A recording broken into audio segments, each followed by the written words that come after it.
gotten wind of some stuff over the weekend that the local baseball team was about to poach, this was the word that was used, 2 individuals from the successful management team up in Cleveland.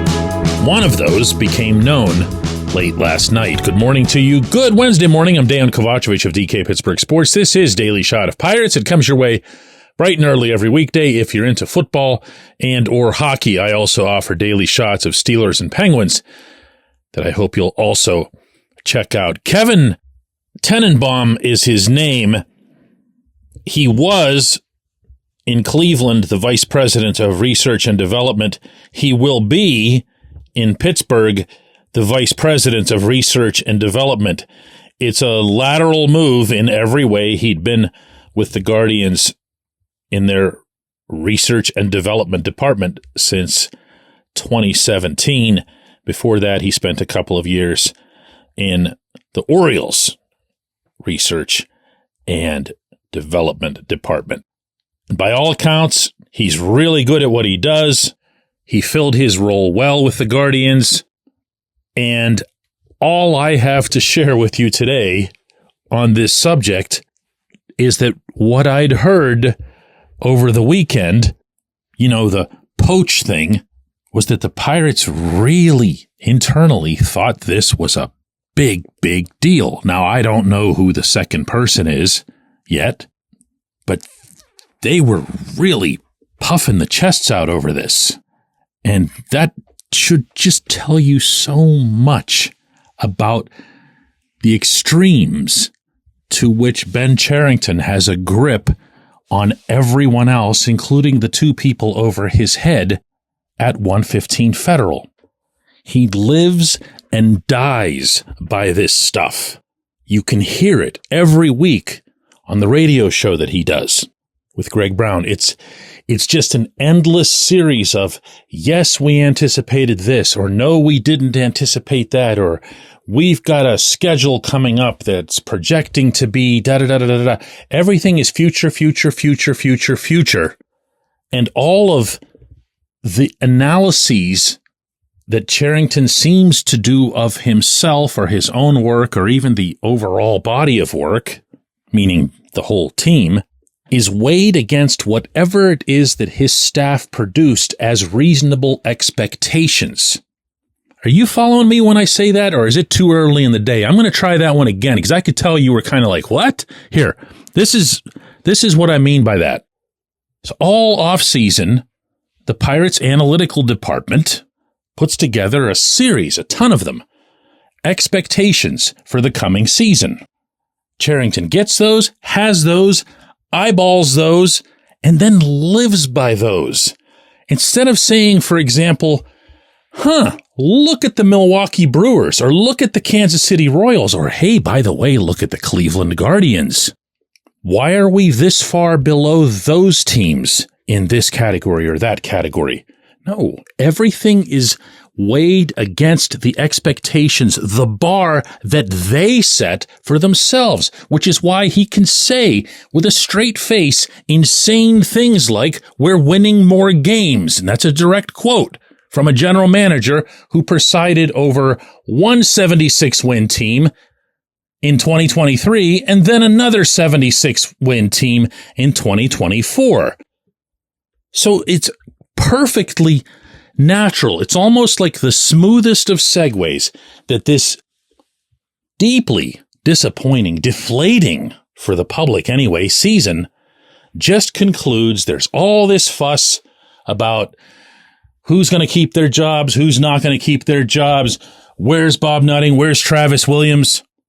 And the first action that occurs, the first tangible action is, man, we really need to solidify our data operations.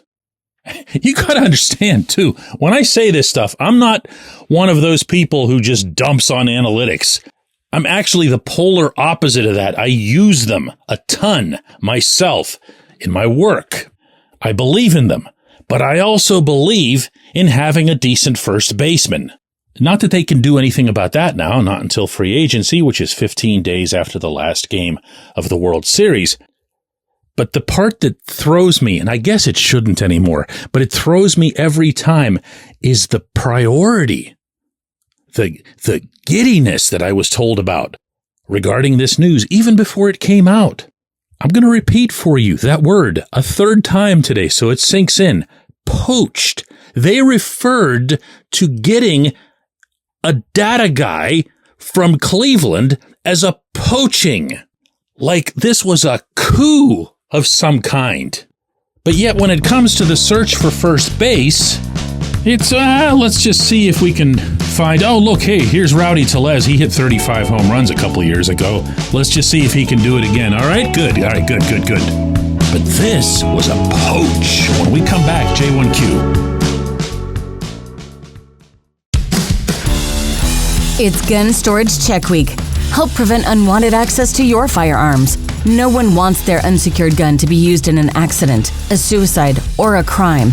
Use lockboxes, safes, and locks to secure your firearms. Learn more at gunstoragechek.org. That's gunstoragechek.org. Brought to you by NSSF, the Firearm Industry Trade Association.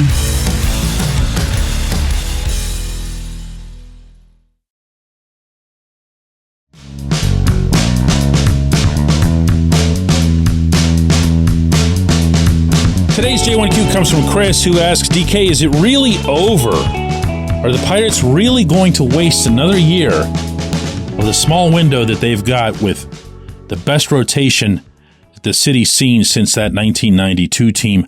Or is there still hope that Bob Nutting is being exceptionally deliberate behind the scenes with his evaluation and will decide to clean house a month after the season's end, like he did on October 28th, 2019.